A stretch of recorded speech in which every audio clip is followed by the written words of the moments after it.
아멘을 크게 하셔야 됩니다. 우리의 예배는 예수님께서 영원히 단번에 완전하게 드리신 십자가 제사에 아멘 하는 것과 같다고 합니다. 그렇죠? 예수님께서 이미 완전히 완벽한 제사를 영원히 다 이루셨어요. 우리는 그냥 예배하는 것이 아멘 함으로 거기에 얹혀져 가는 거예요. 하나님께서 오늘도 우리를 복 주시고 새롭게 하시고자 이 예배의 자리에 부르신 줄 믿습니다. 아멘 할 때 하나님께서 영광 받으시고 그 십자가의 공로에 힘입어서 우리가 하나님의 자녀된 권세를 누리고 그 복을 이어받게 될 줄로 믿습니다. 조금 이렇게 심각한 얼굴을 가지고 오신 분들도 걱정하지 마세요. 하나님이 다 우리를 구원하여 주셨고 복 주실 줄 믿습니다. 나치의 수용소에서 살아남아서 주는 나의 피난처라는 책을 쓴 분이 있어요. 코리 텐 붐이라는 여사이신데 그분이 그의 책에 이런 이야기를 했습니다. 나는 기도로 고난을 이기기보다는 기도로 고난 속에서 하나님을 만난다라는 이야기를 했어요. 그 극심한 고난 가운데 기도함으로 고난이 금방 끝나지는 않았어요. 그렇지만 그 고난 가운데 하나님을 깊이 만날 수 있었다는 것이죠. 그리고 그 고난의 경험, 하나님의 위로의 경험을 적어서 많은 사람들에게 위로가 되고 소망이 되는 사역을 해나갔습니다. 고난의 무게를 덜어주는 것이 기도가 아니라 오히려 하나님을 더 가까이 만나는 통로가 된다라는 것이죠.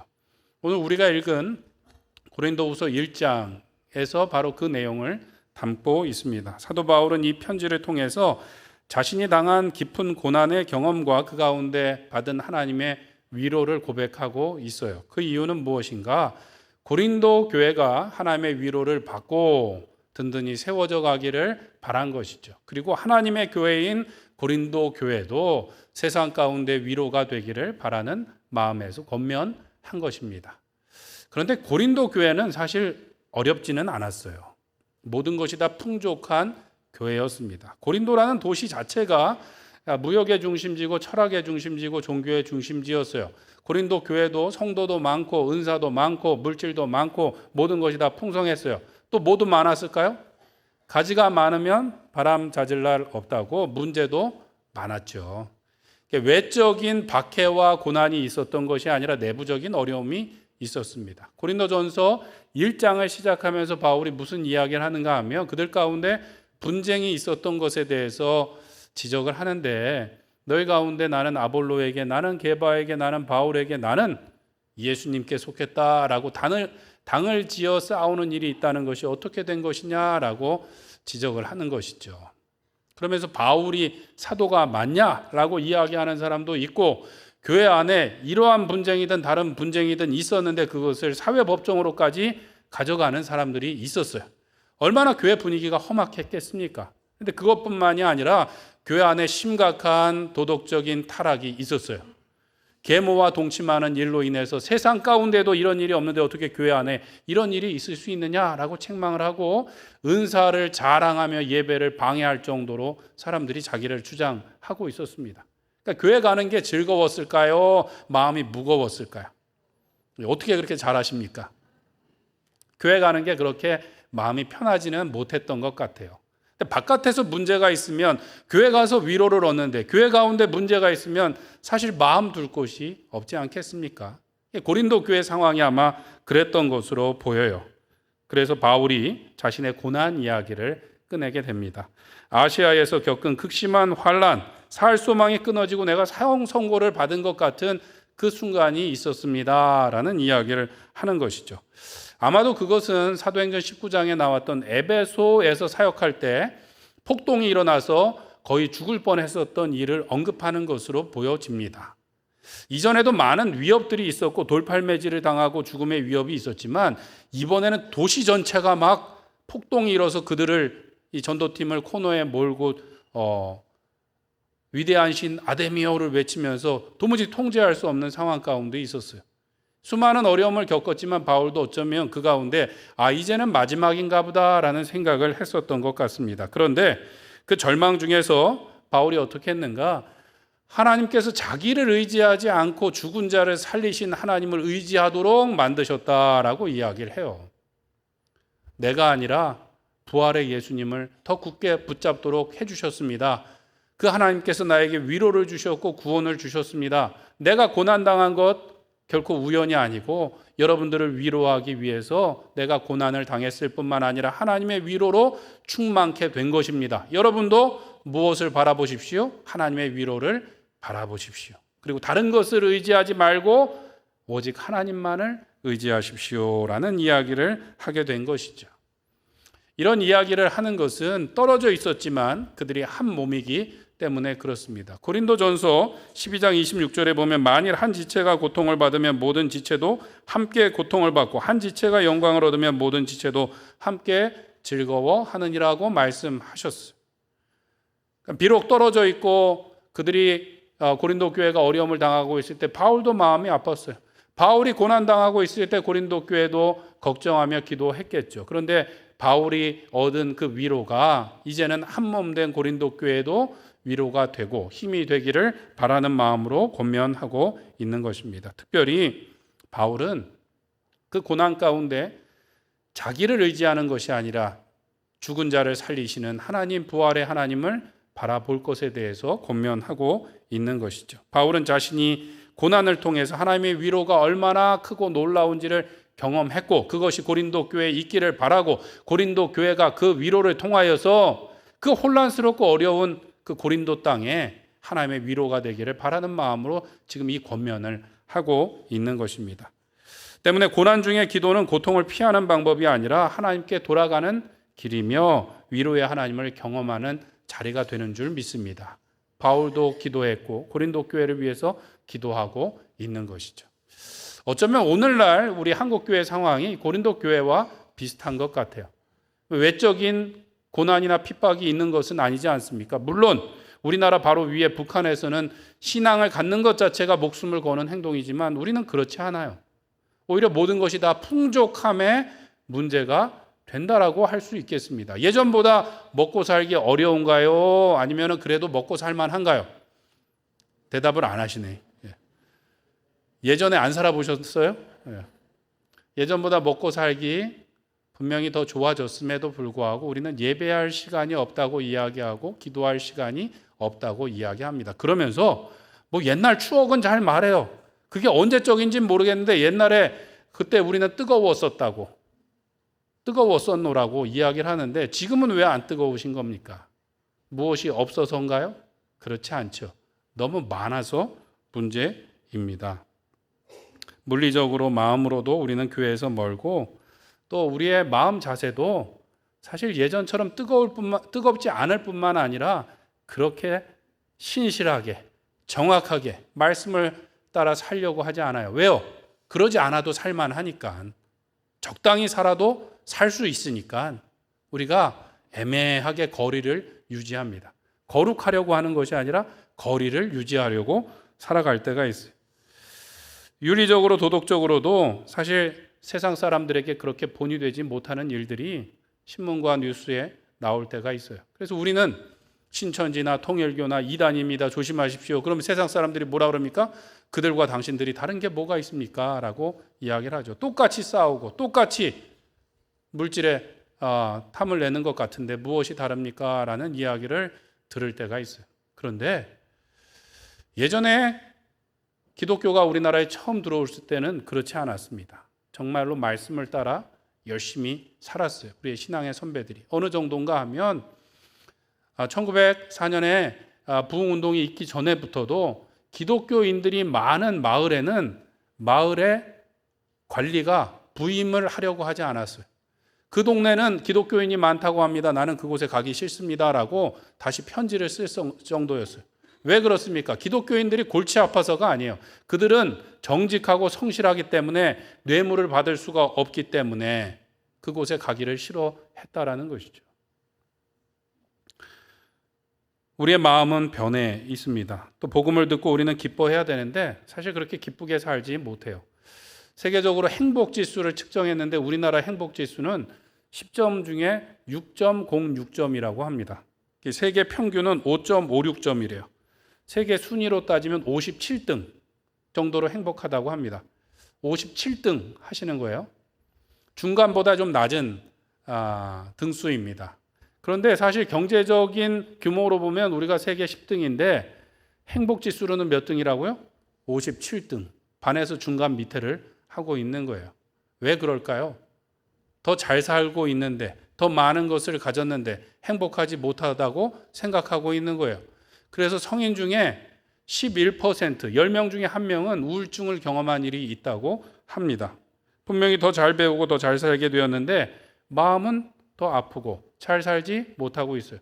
더 심각한 통계가 있는데 2017년을 한 해만 빼고는 20년 동안 우리나라가 1등하는 순위가 있습니다. 그게 뭔가 하면 자살률이에요. 자살률.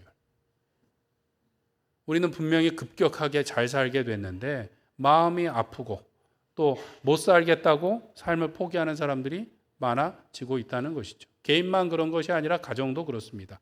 작년 한 해 22만 쌍의 가정이 탄생을 했는데 이혼한 가정이 9만 쌍이래요. 20만 가정이 탄생했는데 반 정도는 또 갈라섰다는 것이죠. 그럼 교회는 건강한가? 사실 교회 분쟁하고 있는 교회 숫자는 통계로 잡히지는 않지만 우리가 잘 알고 있지 않습니까?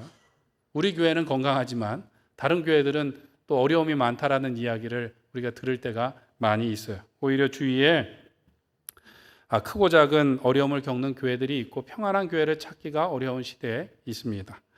이런 문제의 원인이 어디 있을까를 우리가 찾아보는 것이 아니라 여전히 세상의 방법들을 바라볼 때가 있어요. 무엇이 없어서 문제라고 이야기를 하고 누가 없어서 이렇게 됐다고 이야기를 하고 누구 때문이라고만 이야기를 하고 있습니다. 그러면 문제가 해결돼야 되는데 그렇지 못할 때가 있어요. 전문가를 찾아가고 뭔가 물질이 있으면 될 것 같고 또 해결 방법을 이야기하지만 똑같은 실수를 반복할 때가 많이 있다는 거죠.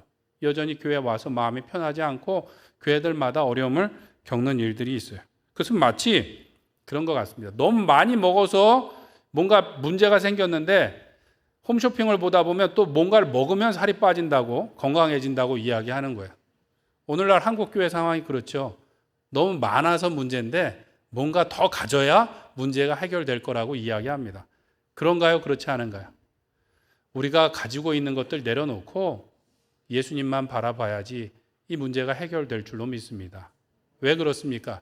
진정한 위로는 하나님으로부터 오기 때문에 바울이 그것을 위해서 기도하고 그 하나님만을 의지하라고 말씀하고 있는 것입니다. 바라기는 우리 가운데 질병과 어려움이 찾아올지라도 하나님의 위로를 경험하며 또 많은 사람들에게 그 하나님의 위로를 전할 수 있는 위로의 통로가 되시는 우리 성도님들 되시길 간절히 축원합니다. 그러기 위해서 첫 번째로 우리는 고난 중에 위로하시는 하나님을 굳게 신뢰하며 나가야 되겠습니다. 바울은 이 편지를 시작하면서 찬송하리로다라고 말하고 있어요. 분명히 어려움을 겪었고 어려운 고린도 교회를 보고 있는데 그래도 찬송하고 있어요. 왜요? 자비의 하나님이시고 모든 위로의 하나님이 우리 가운데 위로를 주실 것이라고 선포하고 있는 것이죠. 과거에도 위로를 주셨고 오늘도 위로를 주시고 우리에게 앞으로도 위로를 주실 것을 기대하며 그가 찬송하며 나가고 있습니다. 헬라어로 위로라는 말은 파라클레시스라는 말이에요. 파라클레시스. 이것은 단순히 그냥 공감하고 어떻게 힘내라고 말하는 것이 아니라 함께하며 적극적으로 돕는 행동을 말합니다. 이 파라클레시스랑 비슷한 말이 있는데 그것이 무엇인가 하면 예수님께서 내가 떠나면 또 다른 보혜사를 보내주실 것이다 라고 말할 때 보혜사가 어떤 단어인가 하면 파라클레이토스라는 말이에요. 이 말은 뭐냐면 옆에서 말하는 사람이다 라는 뜻이에요. 보혜사 성령님은 어떤 분인가? 옆에서 말하는 변호자가 되시고 옆에서 말하는 상담자가 되시고 옆에서 말하는 위로자가 되시고 옆에서 말하는 격려자가 되셔서 우리를 어떻게 하여? 위로하시고 힘주시고 새롭게 하시는 그 하나님이신 줄 믿습니다. 위로는 어디서부터 옵니까? 위로부터 오는 거죠. 위로는 위로부터 오는데 성령 하나님으로부터 오는 줄로 믿습니다. 성령께서 우리 안에 거하시며 우리와 함께 하실 것이니까 내가 올라가고 보혜사가 오는 것이 너에게 더 유익하다고 예수님이 말씀하세요. 예수님이랑 있으면 좋을 것 같은데 예수님이 아니라는 거죠. 보혜사 성령께서 오시는 것이 너에게 더 좋다는 거예요. 왜요? 너희 안에 너희와 함께 계시며 너희의 변호자가 되시고 상담자가 되시고 위로자가 되시고 힘이 되실 그 하나님이 너희와 함께 하실 것이라고 말씀하셨어요. 이 위로는 개인에게만 그치는 것이 아니라 공동체에도 힘이 됩니다. 그래서 1장 6절에 보면 이렇게 말씀하고 있어요. 우리가 환난 당하는 것도 너희가 위로와 구원을 받게 하려는 것이요, 우리가 위로를 받는 것도 너희가 위로를 받게 하려는 것이니 이 위로가 너희 속에 역사하여 우리가 받는 것 같은 고난을 너희도 견디게 하느니라. 아멘.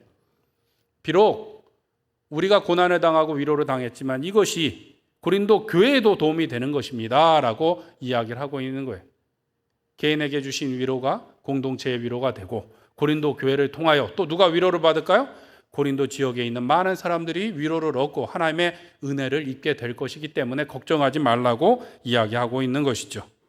우리가 왕 같은 제사장들로서 상처받고 소망이 없고 아파하고 있는 많은 사람들의 중보자가 되도록 하나님께서 우리를 부르신 줄로 믿습니다. 헨리 나우엔이 쓴 책 중에 상처 입은 치유자라는 책이 있어요. 상처 입은 치유자.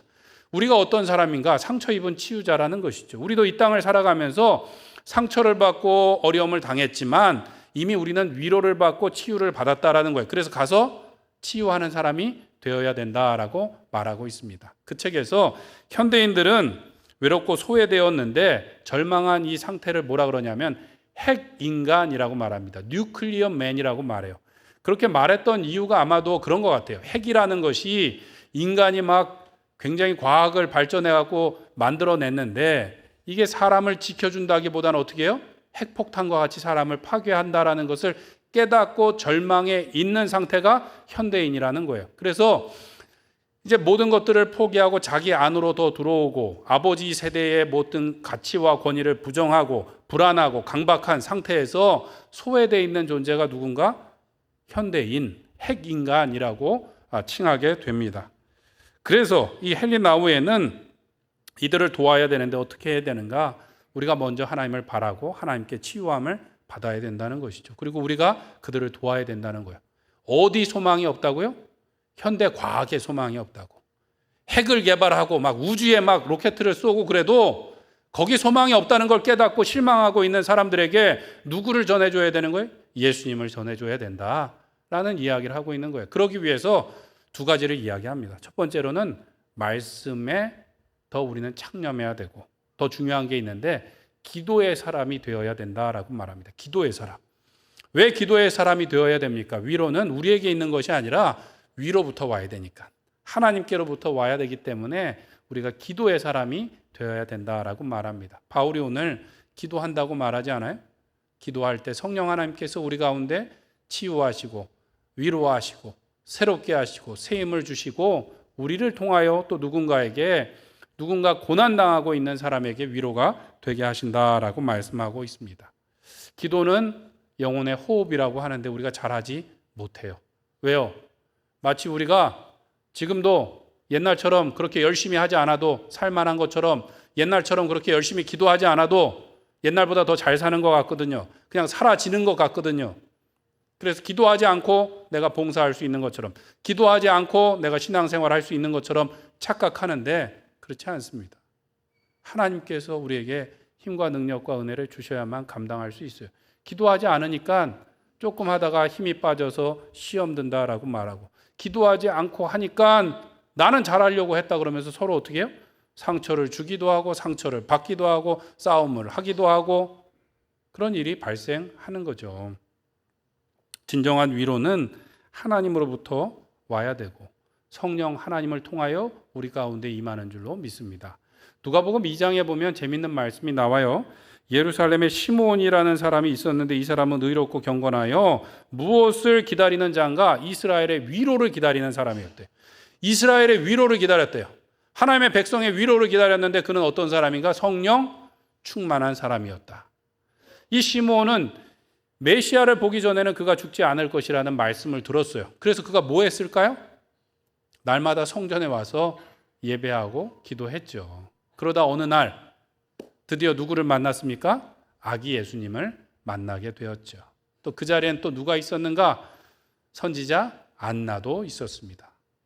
하나님의 말씀을 듣고 그가 하나님의 위로를 기다릴 때 주야로 기도하고 금식하며 나아갈 때 아기 예수님을 만나고 축복할 수 있는 자리에 서게 되었습니다. 왜 우리는 교회에 왔음에도 불구하고 교회에서도 더 힘들다라고 말할까요? 교회에서 위로를 얻어야 되는데 오히려 상처받았다고 원망하고 비난하고만 있을까요?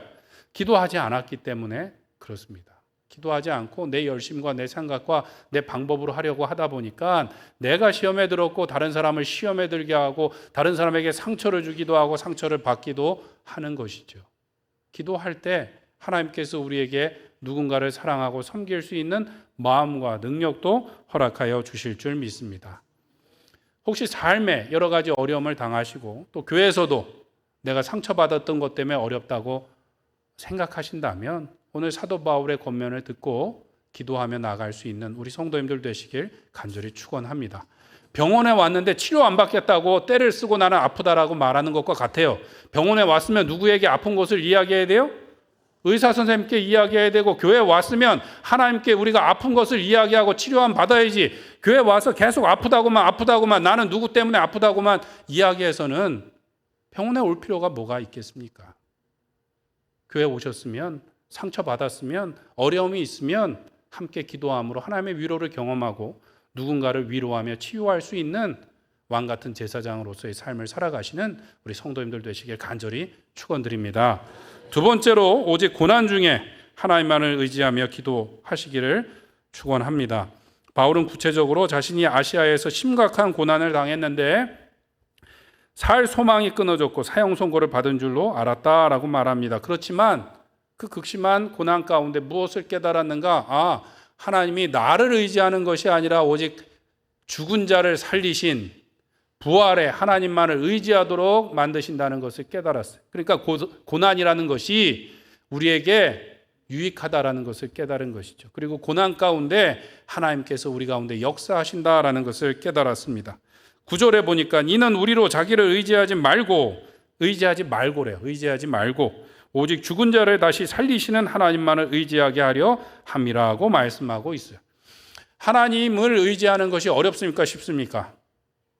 하나님을 의지하는 것은 어렵지 않아요. 다른 것도 붙잡고 하나님도 붙잡으면 돼요. 그런데 무엇이 어려운가? 하나님만을 의지하는 것은 어려워요. 우리의 육신이 그것을 심각한 장애로 느낀다는 것이죠. 하나님만을 의지하는 것은 어려운데 고난 가운데 하나님께서 무엇을 하시는가? 자기를 의지하지 않고 오직 하나님만을, 어떤 하나님이요? 죽은 자를 다시 살리시는 하나님만을 의지하도록 우리를 만들어 가신다라는 것이죠. 바울은 그 경험을 고린도 교회에 이야기하면서 무슨 이야기를 하는 거예요? 자기를 의지하지 말라는 거예요. 가진 거 의지하지 말라는 거예요. 은사를 의지하지 말라는 거예요. 여러분들 자랑하지 말라는 거예요. 오직 기도하며 하나님만을 붙들라고 이야기하고 있는 것입니다. 때문에 바울도 뭐라고 이야기하는가 하면 11절에 우리를 위하여 간구함으로 도우라고 말하고 있어요. 능력의 사람, 기도의 사람, 복음을 전하기 위해 목숨까지 바쳤던 사람인데 문제 많은 고린도 교인들에게 기도해달래요. 왜요? 자기를 의지하지 않고 하나님을 의지하기 때문에, 또 하나님께서 합력하여 선을 이루실 것을 믿기 때문에 기도를 요청합니다. 그러면서 하는 얘기가 많은 기도가 우리에게 많은 은사를 주실 것이고 그 많은 은사를 통하여 고난을 극복할 뿐만 아니라 어떻게 해요? 많은 사람이 감사하도록 하기 위함입니다 라고 말하고 있어요. 고난을 통하여 오히려 하나님의 많은 은사를 받고 많은 사람이 감사하며 하나님께 영광 돌리기를 바란다라는 것이죠. 고난을 당할 때 우리가 해야 되는 가장 지혜로운 일은 무엇인가? 우리 손에 있는 것들을 내려놓고 손을 모아 하나님께 기도하는 것인 줄 믿습니다. 내가 의지하고 붙잡고 있는 거 빨리 내려놓을수록 어떻게 해요? 빨리 치료함을 받을 수 있는 거예요. 빨리 하나님께 가야만 되는 것입니다. 뭔가 잘못된다고 느낄 때, 뭔가 아픈 일이 생길 때, 하나님께서 나를 부르시는구나 라고 생각하고 기도의 자리로 나가시기를 바랍니다. C.S. 루이스가 그런 얘기를 했어요. 하나님께서는 기쁨 가운데 속삭이시고 양심 가운데 말씀하시고 언제 소리치실까요? 고통 가운데 소리치신다. 고통 가운데 소리치셔요. 뭔가 아픈 일이 생겼어요. 그러니까 하나님께서 우리를 부르시는 것이죠. 우리 생각에는 좋은 일이 많으면 하나님께 나갈 것 같지만 복권이 당첨된 날 하나님을 만난 사람은 없다라고 말합니다. 오히려 실직한 날 하나님을 만나게 되는 것처럼 우리가 고통 가운데 하나님을 더 선명하게 보고 따라갈 수 있게 되는 줄 믿습니다. 하나님께서 우리를 부르실 때 우리 손에 있는 것들을 내려놓고 주님 앞에 나가야 돼요. 우리의 믿음의 선배들이 그렇게 신앙생활 했습니다. 우리나라에 복음이 들어왔을 때 우리 신앙의 선배들이 즐겨 불렀던 찬양이 있어요. 일제시대 때 나라를 빼앗기고 신앙을 제대로 지킬 수 없었던, 자유가 없었을 때, 신사참배를 강요당했을 때 우리 조상들이, 선배들이 불렀던 찬송 중에 천부여 의지 없어서를 부르고 나갔다는 거죠. 할 수 있는 게 없어요. 나라도 없고 임금도 없고 주권도 없고 모든 것을 빼앗긴 그 상황에서 천부여 의지 없어서 손들고 갑니다. 주 나를 외면하시면 어디로 가리이까? 갈 데가 없었어요. 그래서 손들고 하나님만 바라며 기도했던 것이죠. 오늘날은 어때요? 갈 데도 많고 할 것도 많고 내가 할 수 있다고 생각하니까 기도하지 않는 것이죠. 해방 후에도 우리는 6.25 전쟁을 거치면서 온 국토가 그냥 다 잿더미가 되었어요. 먹고 살 수도 없는 형편이었어요. 우리 신앙의 선배들이 또 어떻게 해요? 천막교회를 세우고 그곳에서 밤낮으로 기도하면서 무슨 찬송을 불렀어요? 손들고, 천부의 의지 없어서 아무것도 없으니까 손들고 기도하면서 밤낮으로 부르짖음으로 우리나라가 여기까지 오게 된 줄로 믿습니다. 세계 어느 나라에도 이런 나라는 없어요. 무엇 때문에? 하나님을 의지하고 기도했기 때문에 우리가 여기까지 온 줄로 믿습니다. 사랑하는 성도 여러분, 우리가 아직 살만하고 할만하십니까? 우리가 할만하다고 생각하는 것들을 내려놓고 하나님께 손을 들고 기도할 수 있기를 소원합니다. 왕자와 거지라는 이야기에 보면 왕자가 거지 체험을 하다가 다시 왕궁으로 들어가고자 하는데 들어갈 수가 없었어요. 아무도 그를 믿어주지 않았어요. 그 이유 중에 하나는 뭐예요? 누더기와 같은 옷, 그가 구걸할 때 썼던 깡통과 담요와 숟가락을 보고 아무도 그를 믿어주지 않았죠. 그가 왕궁에 들어가기 위해서 먼저 그 옷을 벗고 그 거지 같은 도구들, 구걸하던 도구들을 내려놔야 됐던 것이죠. 우리도 마찬가지입니다. 이 땅에서 우리가 붙잡고 있었던 거지 같은 도구들을 내려놓고 하나님께 손을 들고 기도함으로 하나님의 위로를 받고 하나님의 능력을 덧입어야 될 줄로 믿습니다. 하나님께서 우리를 자녀 삼아 주셨고 그 권세로 살아가며 왕 같은 제사장으로 삼아 주신 줄로 믿습니다. 우리가 혼자가 아니라 함께 기도할 때 더 많은 감사로 하나님께 영광 돌리게 될 줄로 믿습니다. 조용히 혼자서 기도하겠다라는 것은 자신이 없어서 그래요. 하나님이 들어주실까 안 들어주실까 확신하지 못해서 그런데 목장에서 같이 기도하고 교회에서 같이 기도하고 기도함으로 우리가 더 많은 감사로 하나님께 영광 돌릴 수 있는 주님의 교회가 되기를 간절히 소원합니다. 우리가 비록 어려움을 당하고 고통을 당할 때가 있지만 그것을 기도의 기회로 삼고 하나님을 경험하는 기회로 삼고 우리가 주님을 굳게 붙잡을 뿐만 아니라 우리 교회가 믿음으로 더욱더 단단해져서 이 세상 가운데 하나님의 나라를 세워가는 주님의 복된 교회가 되기를 간절히 축원합니다. 고난은 끝이 아니라 하나님을 더 깊이 만나는 시작인 것을 우리가 기억해야 되겠습니다. 고난이 찾아올 때, 고통이 찾아올 때 하나님의 위로를 바라며 손들고 주님 앞에 기도함을 통하여서 먼저 하나님의 위로를 경험하고 다른 사람들에게 그 위로를 전할 수 있는 위로의 통로가 되시기를 간절히 축원합니다. 우리 안에 상처받고 또 어려움을 당해서 아픈 일이 있으면 아프다고 다른 데 가서 이야기할 것이 아니라 하나님께 이야기하고 기도함으로써 치유함을 받고 위로함을 받고 그 위로를 전할 수 있는 왕 같은 제사장으로서 살아가시는 우리 모든 로뎀교회 성도님들 되시길 간절히 축원합니다. 우리 함께 기도할 때 하나님, 우리가 오직 하나님의 위로만을 바라게 하여 주시옵소서라고 기도해 주시고요. 또한 하나님만을 의지하며 주님께서 공급하시는 힘과 능력으로 하나님을 깊이 경험하게 하시고 이 땅 가운데 하나님의 위로를 전하게 하여 주시옵소서. 하나님의 생명을 전하게 하여 주시옵소서. 나를 의지하는 것이 아니라 죽은 자를 다시 살리시는 하나님을 의지함으로 부활의 능력으로 살아가는 우리가 되게 하여 주시옵소서. 우리 주여 한번 부르짖고 기도하겠습니다. 주여.